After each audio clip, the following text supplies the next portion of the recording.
So this lesson's on the life and death of stars. The main two things we're going to cover are how stars are born, so how stars actually start out, and also, to make the story complete, we're going to look at how stars inevitably end up in terms of how they die. There's lots of information in this. There's loads of stuff you can find on YouTube. We'll try and just keep it fairly basic, just to give you enough to get through to the exam. So just to put things into context, let's just look at when we talk about star formation, we really need to just make sure we're happy with the amount of time that passes in the formation of a star. So let's just go back to the very beginning in terms of the Big Bang. Right at the start, currently about 13.8 billion years ago is current estimations. So right at the very beginning of the Big Bang, we have the universe as a singularity, a very small point, 10 to the minus 28 meters across. Then 0.0001 seconds later, we have protons, neutrons and electrons are formed. So this is the stuff that you're probably happy with in terms of your GCSE science. So this stuff comes along very quickly after the Big Bang. After about 5 minutes after the Big Bang, hydrogen nuclei are formed. So if you imagine those hydrogen nuclei that you know, hydrogen has just got one single proton. They're going to be formed. About 400,000 years later, we have helium nuclei formed by fusion, and electrons are captured by nuclei to form atoms. And finally, sort of after that, what we're left with, just to set the scene for the star formation, is the universe consists of large nebulae or clouds of hydrogen and helium. So about 400,000 years after the Big Bang, the scene is set for stars to begin forming, and they form from this large nebula of hydrogen and helium. So the formation of a star, let's just do the very quick version first. As mentioned, we said we've got a huge cloud of hydrogen and helium, this nebula. It's spread across vast distances. Don't imagine this has been like a cloud that we know of on Earth. This is vast distances across light years in space. Eventually, because you've got mass, gravity will begin to pull this cloud of hydrogen and helium together. Gravity, once mass is around, masses attract. So any cloud or any sort of nebula of hydrogen and helium will begin to clump together, and this is what gravity will do. The largest clumps will attract more and more hydrogen and helium, so you end up with quite a dense area forming. And this is what we call a protostar, which is a star at its very earliest stage of formation, where you have just got a dense area forming in the center of a nebula. The more time goes on, this protostar will pull in more and more hydrogen, and it begins to heat up. The more it pulls in, the more the increase in pressure. In the center, if you imagine all that mass being pulled in, where it's been squashed right in the middle, it starts to heat up as it gets squashed and the pressure increases, and eventually, if the temperature gets high enough, fusion will start. Like we've looked at, fusion is the joining together of nuclei. So in the center of this protostar, there is enough pressure and enough temperature for hydrogen and helium to begin to fuse, and this, we say, ignites the star. The star will begin to shine as it gives off energy in the process. Okay, we'll add some extra detail. This animation's quite good, I quite like it, so it's worth reading. I'll try and go through it slowly so you can read through it.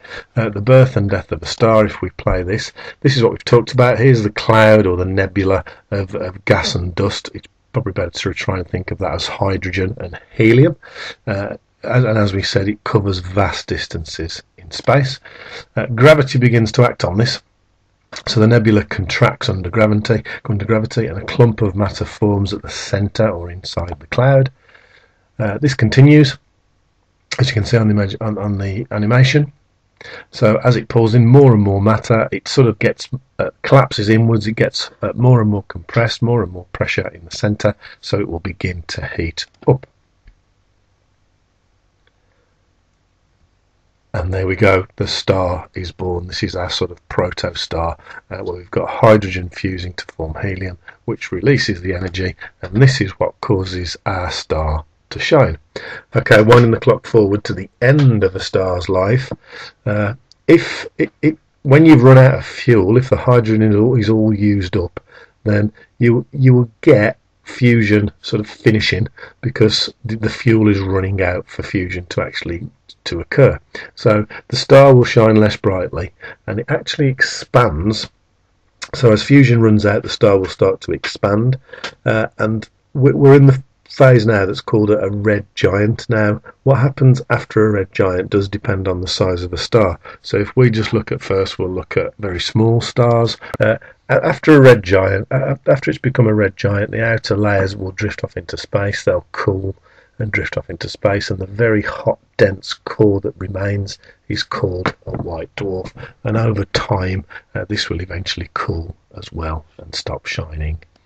Okay, so a massive star. Again, maybe our sun's probably not as big as this, but this is sort of bigger than our sun. Our sun may be somewhere in between small and massive. But if we look at what happens to a massive star, again, the expansion after a red giant will cause it will begin to collapse. So the star, after a massive star has become a red giant, it will eventually start to collapse. And the intense pressure at the centre of the star will produce heavier elements. And as it squashes and squashes, it sort of goes through a few phases of squashing and expanding again, then squashing and expanding again. And this is where the different elements are formed. And the end of this, it can result in a huge explosion called a supernova, where this is the hottest temperatures known in the universe. And this supernova will cause the heaviest elements to be formed. And at the end of it, with a massive star, you're left with a very, very tiny, dense neutron star.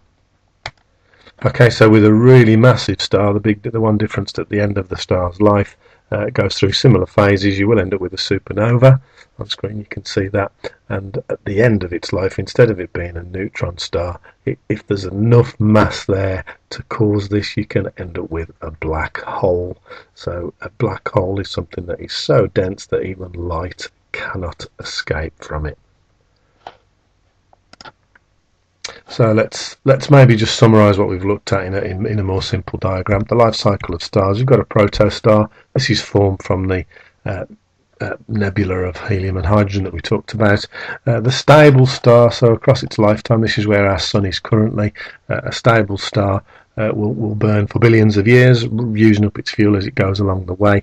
And dependent on whether it's sort of a medium-sized star or a large star, this first column here on the left, this is where you've got sort of a small to medium-sized star like our sun, and as we've looked at, it'll expand to become a red giant, sorry, and then eventually it'll cool and a white dwarf, and eventually over time a black dwarf will be formed.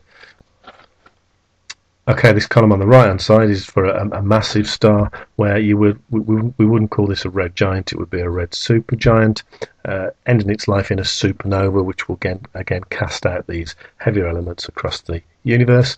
And depending on how massive it is, if it's fairly massive, it'll end up as a neutron star, and if it's extra massive, it'll end up as a black hole. And finally, we just look at what is a supernova. We've talked about a supernova. This animation is quite good to give you an idea of what's happened during a supernova. If we just run through it.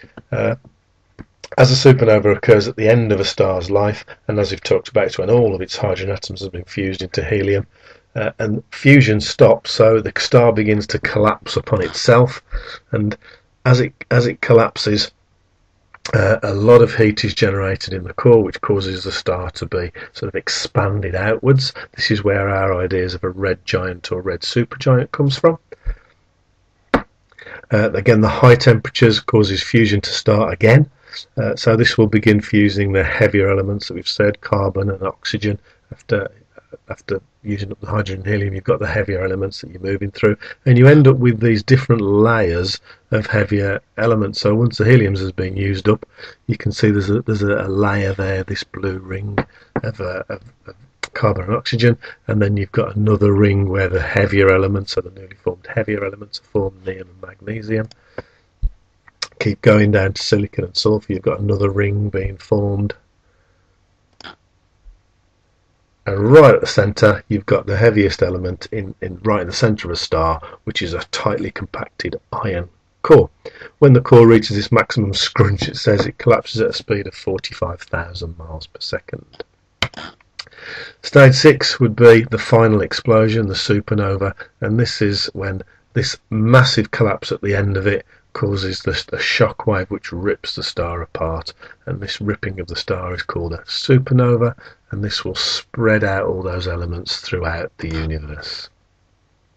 And the very final thing, you might end up, after a supernova, as we've talked about, you'll end up with a neutron star. This diagram showing you a neutron star, or possibly at the end of it you'd end up with a black hole.